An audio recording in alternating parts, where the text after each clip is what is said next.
은퇴 전문가가 말하지 않는 불편한 진실. 직접 은퇴해보니 깨달은 현실. 저는 직장 생활 30여 년을 마치고 몇 해 전 조용히 은퇴했습니다. 사실 은퇴를 결심할 때는 준비만 잘하면 황금 같은 노후가 오겠지라는 막연한 기대가 있었어요. 자산관리 전문가들이나 노후 관련 강의에서도 늘 얼마만큼의 금전적 준비가 필요하다, 어떤 취미생활이 좋다 등 이론적인 부분을 강조하잖아요. 저 역시 그런 조언들을 믿고 모아둔 자금과 나름의 계획으로 문제없이 잘 지낼 수 있을 거라고 생각했죠. 그런데 막상 은퇴를 해보니 이론만으로는 감당하기 어려운 현실적인 문제들이 하나둘 눈에 들어오기 시작하더라고요. 오늘은 제가 실제로 은퇴 후에 겪은 일들을 솔직히 말씀드려 볼까 합니다. 이런 이야기는 왜 아무도 안 해줬을까? 하고 몸소 깨달은 점들이 있었거든요. 조금이라도 편하게 읽으실 수 있도록 구어체로 친구에게 이야기하듯 털어놓을게요. 1. 금전적 준비가 다가 아니다. 사실 은퇴 전문가들은 늘 재테크와 자금 운용을 강조하잖아요. 저도 그런 조언들을 충실히 따르면서 퇴직금과 적금, 부동산 투자 등을 통해 어느 정도 노후 자금을 마련해 두었습니다. 그런데 막상 은퇴하자마자 병원비부터 시작해서 예상치 못한 지출이 터지더군요. 사례 1, 예상치 못한 의료비 문제. 제가 은퇴한 지 얼마 안 돼서 무릎 관절이 갑자기 아파지기 시작했어요. 나이가 들면 어쩔 수 없지라고 생각하면서 가벼운 물리치료 정도면 될 거라 여겼는데 진단을 받아보니 꽤 큰 수술이 필요하다고 하더라고요. 수술비도 수술비지만 문제는 재활치료 기간이 길고 비용도 꽤나 들어간다는 거였어요. 병원에 자주 가게 되면서 교통비, 보조 장비 비용 등등. 책에서만 보던 노후에는 병원비가 많이 든다라는 얘기가 이 정도일 줄은 몰랐습니다. 그 순간 깨달았어요. 아무리 충분한 예산을 책정해놨다고 하더라도 예상치 못한 병원비나 돌발 상황이 생기면 순식간에 내 통장 속 예비 자금이 빠져나간다는 사실 말이에요. 그래서 은퇴 전보다도 지출 관리에 훨씬 신경을 쓰게 되었고 하루빨리 건강을 회복해야겠다는 절박한 생각도 들었습니다. 물론 돈은 중요합니다. 없으면 생활이 불가능하니까요. 그렇지만 아무리 자금을 많이 모아둬도 실제 생활에서 어디서 어떻게 구멍이 뚫릴지 모르는 게 현실이더라고요. 그래서 전 재정적 준비 외에도 건강관리와 위험 대비 플랜을 더 자세히 세워두는 게 정말 중요하다는 걸 뼈저리게 느꼈어요. 2. 인간관계가 무너지면 삶의 질도 떨어진다. 은퇴 전문가 조언 중에 가장 약한 부분이 인간관계 문제인 것 같아요. 대부분은 재정관리, 취미생활, 혹은 가벼운 대인관계 유지 정도만 언급하잖아요. 저도 은퇴하면 친구들이랑 자주 만나고 가족들과 함께 시간을 보내면 되지 정도로 생각했죠. 사례 2, 갑작스러운 소외감. 은퇴 후 첫 한두 달은 이게 바로 자유로운 생활이구나 싶었어요. 그런데 한 세 달쯤 지나니까 점점 연락이 줄어드는 걸 느꼈습니다. 저랑 친하게 지내던 직장 동료들도 바쁘고 후배들은 자기 생활 챙기느라 정신이 없잖아요. 저는 은퇴하고 나니까 더 이상 회사에서의 일상을 공유하기가 애매해진 거예요. 그리고 생각해보면 제 주변 친구들이라고 해봐야 대부분 아직 직장에 다니고 있는 사람이 많으니 저랑 라이프 스타일이 달라요. 평일 낮에 만날 수 있는 친구가 거의 없더군요. 가족들도 일과 학업, 각자의 일상에 바쁘다 보니 늘 저만 바라볼 수는 없죠. 가끔 만나도 저는 회사 생활 이야기를 안 하니까 좀 어색하기도 하고 자연스럽게 멀어지는 경우도 생겼습니다. 이런저런 이유로 나 혼자 시간이 많아졌는데 왜 막상 만나줄 사람이 없지? 라는 느낌을 받게 되니 솔직히 좀 우울하기도 하더라고요.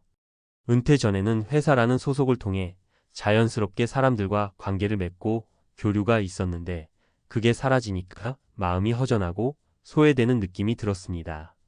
나중에는 제가 직접 먼저 연락을 하면서 우리 언제 한번 밥이나 먹자고 약속을 잡아보는 식으로 노력하게 되었어요. 그러다 보니 생각지도 못했던 동호회나 모임에 참여하게 됐고 거기서 새로운 사람들을 만나면서 점차 적응해 나갔죠.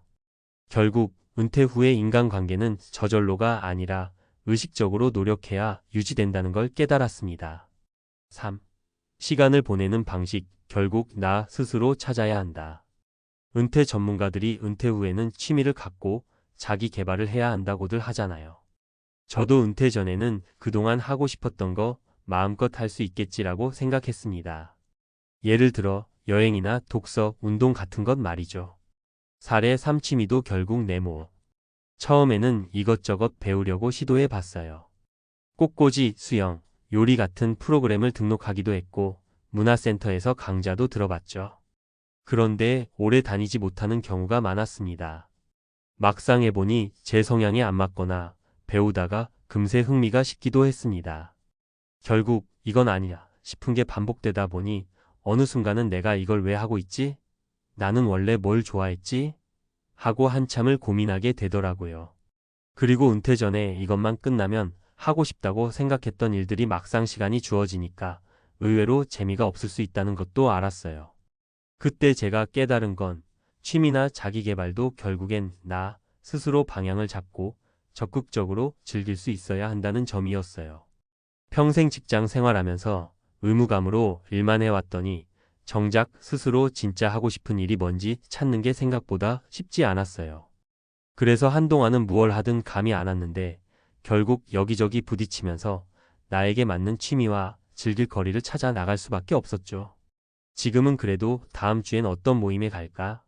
이번 달에는 어디로 여행을 가볼까? 같은 기대를 품게 되었어요. 그런데 이 과정이 정말 쉽진 않았습니다.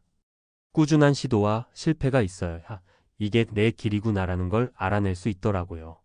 결국 은퇴 전문가의 조언은 시작일 뿐 전문가들의 이론적인 조언이 무의미하다는 이야기를 하려는 게 아니에요. 오히려 저는 그 조언이 없었다면 최소한의 준비도 못하고 더 헤맸을 겁니다. 문제는 그 조언들이 현실의 복잡한 변수를 모두 담아내기는 어렵다는 것이죠. 예상치 못한 지출이 발생할 수도 있고 인간관계가 생각보다 빨리 희미해질 수도 있고 막상 은퇴하고 보니 잘 맞을 줄 알았던 취미가 별로일 수도 있습니다. 그 모든 상황에서 필요한 것은 내가 얼마나 유연하고 적극적으로 대처할 수 있느냐인 것 같아요.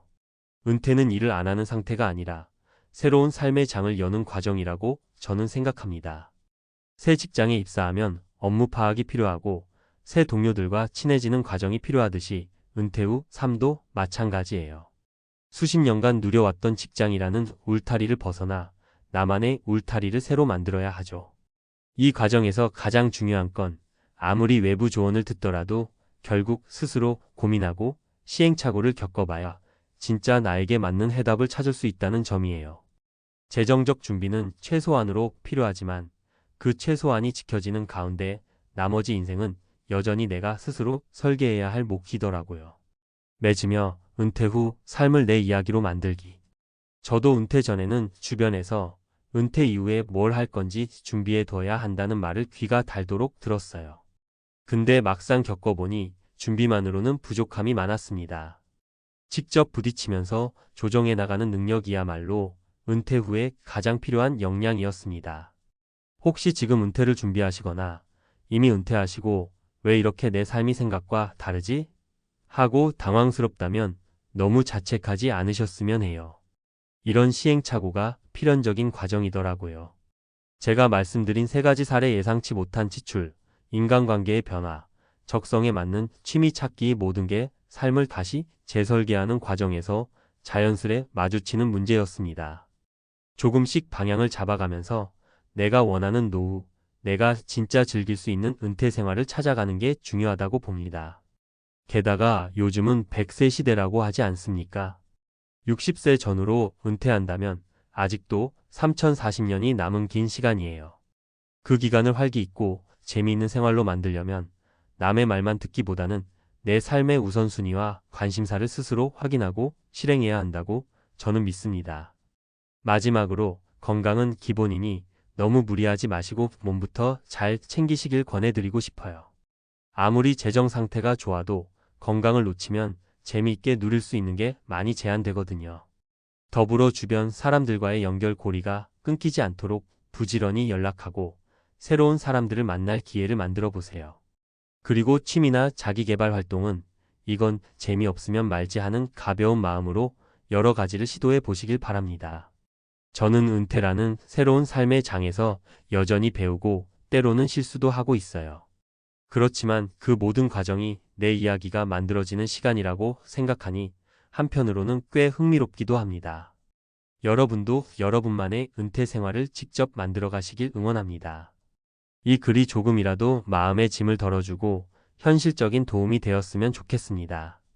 은퇴 전문가는 아니더라도 저처럼 실제로 은퇴를 경험한 사람이 들려주는 이야기에는 적어도 진짜 느낀 점이 담겨 있으니까요.